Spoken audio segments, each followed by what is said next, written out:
I'm so thrilled that today we are up here at Ascension Wine Estate in Matakana, just a stone's throw from Auckland.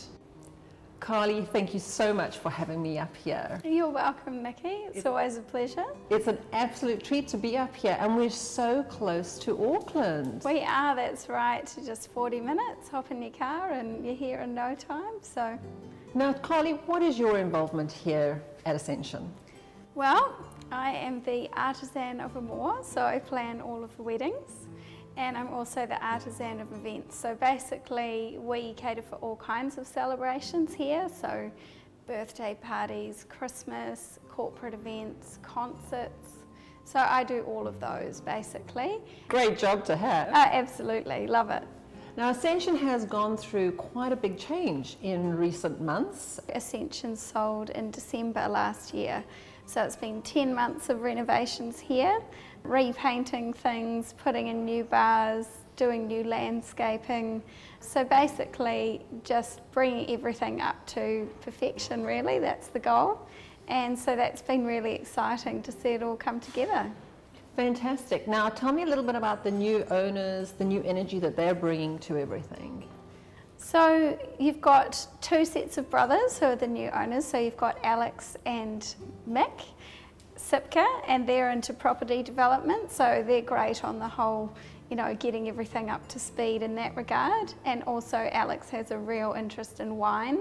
And then you've got Gino and Kero, who are amazing Italian men who have the chain of Portofino restaurants.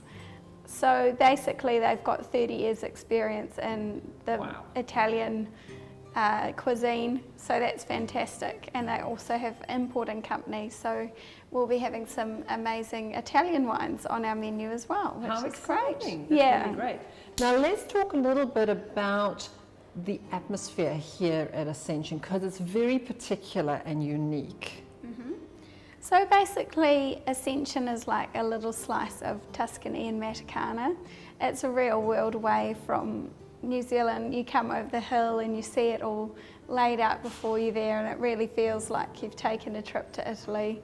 And that's something we've really been working on with the menu. We have authentic Italian cuisine now. We're doing the Italian wines. We'll also be planting some Italian varieties here and growing them in New Zealand. Great. So that'll be great. And it's just beautiful really. We've got the beautiful rose gardens and the vines, and the building style is really unique. Just looks absolutely stunning with the Tuscan architecture, the bell tower, it's really got old world charm. So what are the different areas that you could have your ceremony at? Well, we're lucky, we have quite a few options. So outdoors you can have your wedding actually out in the vineyard under the vines, and we've got a lovely area, the arbour, where we've grown all the vines up over that, and it's just stunning to really get out there and make the most of the winery experience. Then we've got our beautiful courtyard garden, and that has our raised garden beds which have both your herbs and your different flowers and everything, your roses, so that's gorgeous. And then you can get married outside but under the bell tower. Then we've got the winery will be our new option. Exciting. So we're working on that at the moment, but that's going to be a really unique, different space. And I think especially now a lot of couples are looking for something that doesn't have any religious connotations, so they don't want to have a chapel wedding. They want something different and unique and in an indoor space. So basically we'll have the winery for that.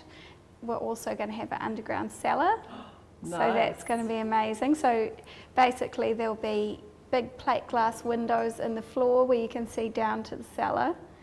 And then the winery will be operational, but also looking fantastic. So we have all the barrels on the walls and all the vats, and it's going to look amazing. Yeah, and we do have some other indoor spaces as well. So we also have the chapel, if you are a little bit more traditional, or if the parents are. A lot of couples, they have to make a couple of compromises for mum and dad somewhere along the way.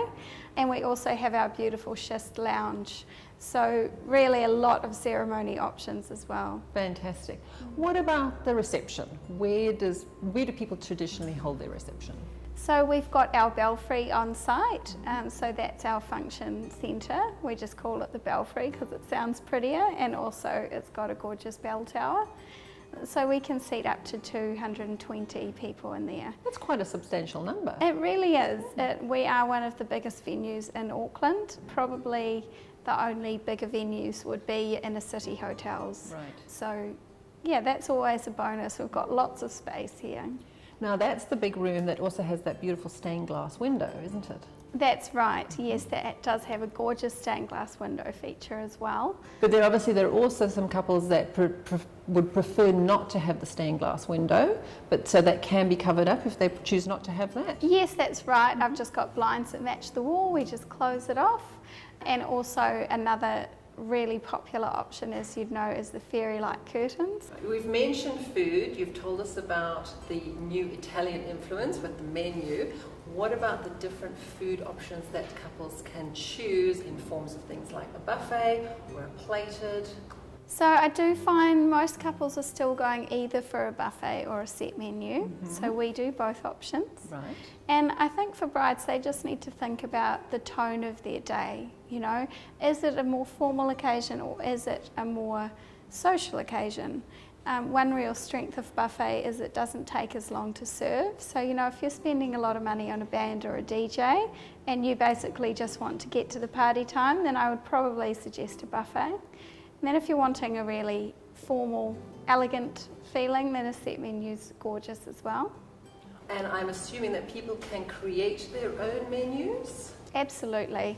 And I do find I have a lot of couples who are Southeast Asian, or they're from the islands, they're from China, and they do need to have some authentic cuisine from their culture.